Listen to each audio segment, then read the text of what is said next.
Sebagai dampak dari pembangunan nasional, telah terjadi peningkatan kualitas hidup yang mengakibatkan asupan nutrisi, kondisi sanitasi, kondisi ekonomi yang semakin baik, sehingga mengakibatkan penduduk lanjut usia semakin meningkat, baik jumlah maupun proporsinya.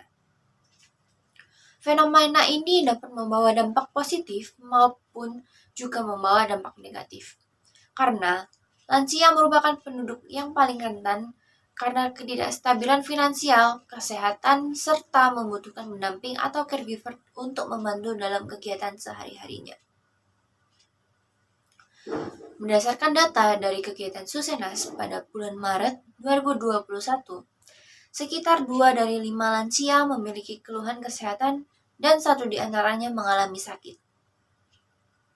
Pada umumnya, penyakit yang dialami lansia merupakan penyakit yang tidak menular, bersifat degeneratif atau disebabkan oleh faktor usia, misalnya penyakit jantung, diabetes mellitus, stroke, rematik, dan cedera menurut Kemenkes 2021. Penyakit-penyakit tersebut merupakan penyakit kronis yang jika tidak segera ditangani, maka dapat menimbulkan ketidakmampuan atau disabilitas sehingga tidak dapat melakukan aktivitas sehari-hari. Oleh karena itu, kami memiliki inisiasi solusi yaitu Emolans, rancang bangun sistem rumah sakit dalam memonitoring kesehatan lansia berbasis Internet of Things guna mengurangi mobilitas. Dengan anggota dari kelompok kami yaitu Anissa Yaktarina Dewanti, absen 3, Edward Joel Maruli Simbolon, absen 8, Elandara Fajar Syahputra, absen 9, Fabela Andriantiwi, absen 11, dan Grendis Yuki Hatmandi, absen 14. Menurut survei Perhimpunan Gerontologi Medik Indonesia atau Pergemi, sebanyak 24,6% penduduk lanjut usia atau lansia di Indonesia memiliki riwayat penyakit kronis dengan mayoritas atau 37,8% memiliki penyakit hipertensi. Kemudian 22,9% memiliki penyakit diabetes, 11,9% penyakit rematik, dan 11,4% penyakit jantung. Riwayat penyakit lainnya yang dimiliki lansia adalah asma sebanyak 10,4%, asam lambung sebesar 8%, asam urat sebesar 5,5%, penyakit paru kronis 3%, kolesterol 3%, dan penyakit ginjal 2%. Selain itu, dari dampak pandemi COVID-19 membuat masyarakat Indonesia semakin waspada akan kesehatan mereka dan mulai berdatangan ke rumah sakit. Sehingga banyak pasien yang berdatangan ke rumah sakit, akan tetapi sistem pencatatan yang masih manual sangatlah tidak efektif dan beresiko hilang.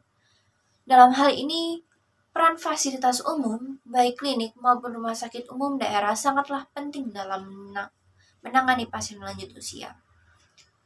Selain bertambahnya penduduk lanjut usia, pembangunan nasional juga berdampak ke sektor lain seperti kesehatan. Tidak hanya tenaga medis yang semakin meningkat dan harganya yang relatif terjangkau, akan tetapi fasilitas yang dimiliki rumah sakit juga semakin memadai. Terlebih lagi, dalam era industri 4.0 ini, manusia dimudahkan dalam mengakses informasi dan komunikasi dengan disediakannya internet.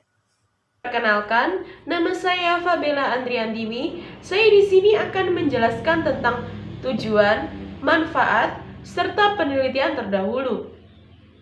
Adapun tujuan dari PKM Emolans yang pertama, membuat sistem untuk memonitoring tekanan darah, detak jantung, serta suhu tubuh pada lansia. Yang kedua, membuat teknologi untuk memonitoring tekanan darah, detak jantung, serta suhu tubuh lansia guna mengurangi kesalahan input data dan meningkatkan keefektifan serta kewaspadaan akan kesehatan pada lansia. Yang ketiga, mengetahui tingkat keefektifan dan akurasi sistem yang telah dibuat untuk pihak rumah sakit. Adapun manfaat dari PKM Emolans, yang pertama, bermanfaat bagi rumah sakit untuk mendeteksi penyakit pada lansia secara dini. Yang kedua, menghindari keterlambatan penanganan penyakit kronis pada lansia. Yang ketiga, meningkatkan kewaspadaan lansia terhadap kesehatan. Selanjutnya adalah penelitian terdahulu. Kami mengambil 2 referensi. Judul yang pertama yaitu kemudahan pencatatan, monitoring, dan pelaporan kesehatan lansia dengan pemanfaatan sistem informasi kesehatan lanjut usia Silanu Amombo. Penulisnya yaitu Reni Devianti Usman, Dian Yuniarsanti Rahayu, dan Dwi Purnama Putri Paluala pada tahun 2022. Sistemnya yaitu terdapat 2 data utama yang dikumpulkan, penggunaan aplikasi sistem informasi kesehatan lanjut usia Silanu Amombo dan data kesehatan lansia dari Silanu Amombo, metode pengumpulan data dari pengguna aplikasi Silanu Amombo oleh kader dan programmer lansia menggunakan kuesioner kelayakan pengguna aplikasi yang diberikan kepada responden setelah pengambilan data kesehatan lansia selesai. Yang kedua, kami mengambil atau mereferensi dengan judul Rancang Bangun Sistem Monitoring Posisi dan Kondisi Jatuh Manusia Lanjut Usia atau Manula berbasis Internet of Things atau IoT. Penulisnya yaitu Aji Darmawan dan Rifki Fuadi Husaini pada tahun 2022. Sistemnya yaitu alat monitoring posisi manula dibuat dengan menggunakan 2 sensor ultrasonik yang diletakkan pada sisi tembok dekat pintu untuk mengetahui masuk atau keluarnya manula pada suatu ruangan. Sedangkan alat monitoring kondisi jatuh manula dibuat dengan menggunakan sensor akselerometer yang diletakkan di dalam tas pinggang. Data dari sensor ultrasonik akan diolah oleh node MCU yang kemudian node MCU tersebut mengirimkan notifikasi berupa pesan kepada pembantu atau pemantau aplikasi Telegram. Adapun untuk struktur dan spesifikasi alat yang digunakan dalam Emolams, yang pertama menggunakan satu microcontroller utama yaitu SP32, yang dimana dalam microcontroller ini sudah terdapat atau tersedia modul WiFi dalam chip sehingga sangat mendukung untuk membuat sistem aplikasi Internet of Things. Dan kemudian ada beberapa sensor seperti yang pertama yaitu sensor tekanan darah yaitu MPX 2100GP, yang dimana sensor ini memiliki rentan pengukuran tekanan darah 0 sampai 100 kPa, dan sensor ini terbuat dari silikon piezoresistif yang mempunyai tingkat akurasi tinggi dan tegangan luaran linear yang proporsional dengan tekanan yang diukur. Yang kedua yaitu sensor LM35 yang merupakan salah satu sensor suhu yang berfungsi untuk mengubah besaran fisis menjadi besaran tegangan, yang tegangan keluaran sensor ini yaitu direpresentasikan menjadi nilai suhu.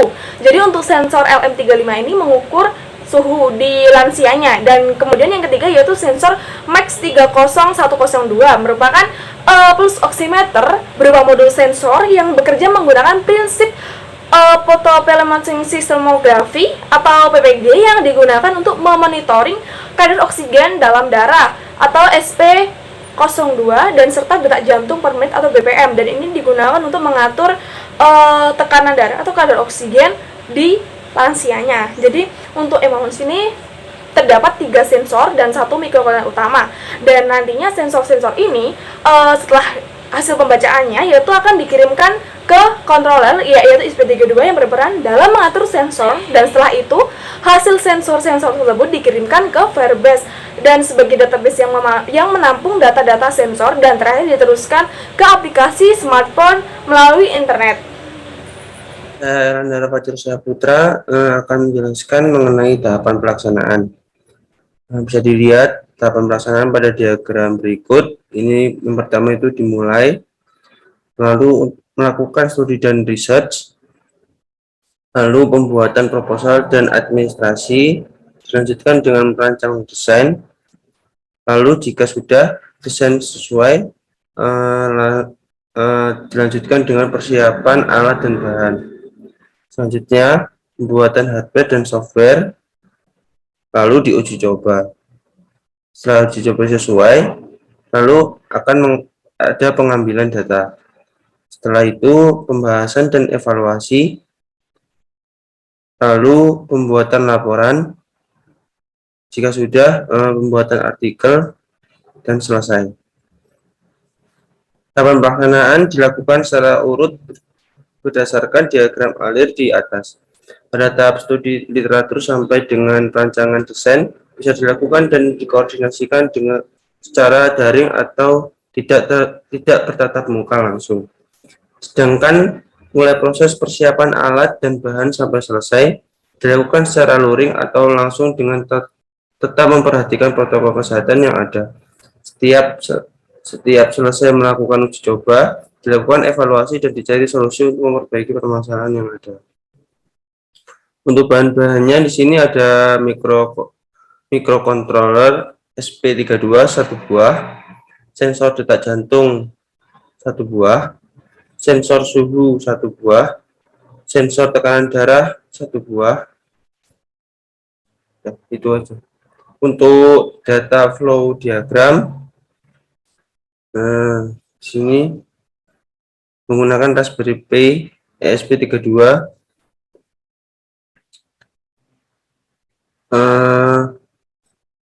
Pada data flow diagram di atas menggambarkan mengenai aliran data antar user dan microcontroller. Dalam sistem ini terdapat aliran data yang berasal dari Raspberry Pi dan Arduino. Berupa itu, data gambar,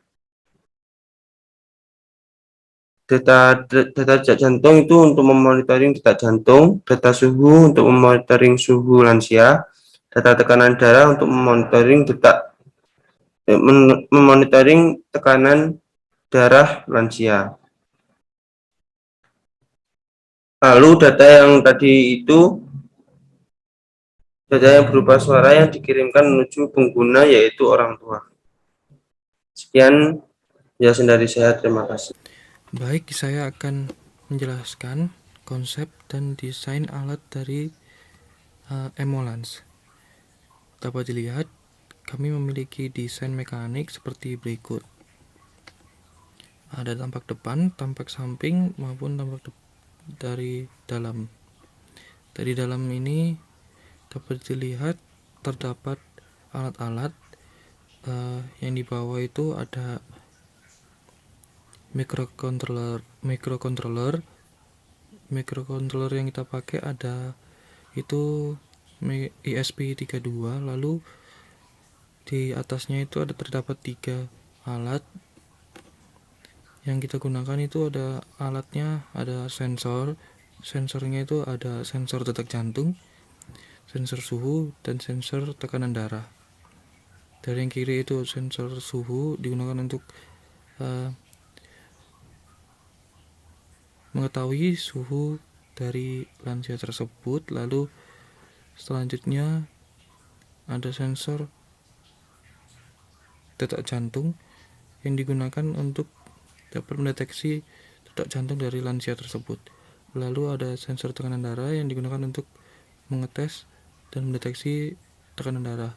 Lalu dari data tersebut akan dikirimkan langsung dari ESP ke Android pengguna yang kita tuju. Android penggunanya adalah rumah sakit. Lalu desain yang kami gunakan ini berbentuk kotak dan kecil yang pas di kantong, jadi alat ini bisa ditaruh di kantong dan juga bisa memudahkan detak jantung. Sensor detak jantung itu dapat digunakan real time, terus menerus karena dekat dengan jantung dan juga suhu. Lalu di sini kita memiliki sistem alur dari alat tersebut. Yang pertama dari mulai, lalu kita menyalakan sistemnya. Nah, pada saat sistem menyala itu otomatis sensor detak jantung itu juga menyala. Jika sensor detak jantung menyala, maka kita akan mendeteksi detak jantung, lalu mengambil data-data dari lansia tersebut, lalu data tersebut akan dikirimkan ke smartphone. Setelah itu, sensor dari suhu itu akan menyala dan mendeteksi suhu dan juga mengambil data dan lalu dikirimkan juga ke smartphone. Setelah itu sensor detak jantung akan menyala juga, lalu akan mendeteksi tekanan darah, lalu mengambil data tersebut dan dikirimkannya ke smartphone. Jika itu sudah dikirimkan, maka sistem akan otomatis mati. Dan itu akan memonitoring lansia secara real time. Dengan adanya data keadaan lansia tersebut yang didapatkan dari sistem, kita berharap dokter dapat langsung mengetahui keadaan lansia dan dapat menindaklanjuti tindakan apa yang harus diambil kepada lansia tersebut. Mungkin mengapa sih harus alat ini? Kenapa kok tidak alat-alat lainnya? Mengapa sih harus Emolans yang dijadikan untuk monitoring lansianya? Kenapa kok tidak medika lainnya? Nah, itu merupakan pertanyaan yang sangat umum orang yang tanyakan di inovasi kami. Jadi inovasi kami ini memiliki beberapa kelebihan dibandingkan dengan alat medika lainnya, khususnya medika lansia di rumah sakit di Indonesia. Yang kita ketahui bahwa alat-alat medikal di Indonesia sudah cukup canggih, tetapi kita bisa dilihat beberapa perbandingan untuk Emolans ini. Jadi, Emolans ini digunakan untuk mengukur denyut jantung, suhu, tekanan darah, dan kadar oksigen. Tapi pada alat ini, tenaga medis tidak perlu adanya kontak secara langsung atau ketemuan atau lansia datang ke rumah sakit atau tenaga medis datang ke rumah lansianya. Jadi, alat ini digunakan untuk mengukur denyut jantung itu secara real time dan menjadi salah satu poin plus nantinya terhadap inovasi kami. Alat ini yang akan dirancang di mana si lansia tidak perlu adanya kontak secara langsung terus-menerus terhadap tenaga medisnya, dan ketika ingin mengukur denyut jantung lansia jadi hanya menggunakan Emolans, maka denyut jantung, kadar oksigen, tekanan darah, dan suhu dapat termonitoring secara real time dan melalui smartphone orang tua, melalui smartphone keluarga, melalui smartphone tenaga medisnya. Dan kita ketahui bahwa COVID atau virus-virus yang ada di Indonesia itu masih bermunculan, seperti COVID di Indonesia masih belum reda sepenuhnya, dan di Cina masih bermunculan beberapa virus-virus yang sangat mungkin bisa menekan kematian yang sangat cukup signifikan, dan itu merupakan kayak seperti bentuk halangan untuk kita perkembangan terhadap manusianya. Nah, itu merupakan satu kelebihan dari Emolans ini. Jadi tidak perlu adanya kontak secara langsung atau ketemuan secara langsung secara real time oleh tenaga medisnya. Dan juga kelebihannya lainnya yaitu alat ini sangat mudah untuk sekali diimplementasikan terhadap lansianya. Jadi hanya perlu menggunakan kotak yang dapat ditempelkan di tangan untuk denyut jantungnya, di suhunya bisa diletakkan di mana-mana. Nah, jadi alat ini bisa termonitoring melalui smartphone dan bisa digunakan secara efisien atau fleksibel, dan bisa digunakan tuh secara di waktu-waktu kita mau mengukurnya tanpa harus menuju ke rumah sakitnya. Jadi itu merupakan kelebihan dari Emolans. Dan sekian, terima kasih atas penjelasan dari kelompok kami. Ada kurang lebihnya mohon dimaafkan. Wassalamualaikum warahmatullahi wabarakatuh.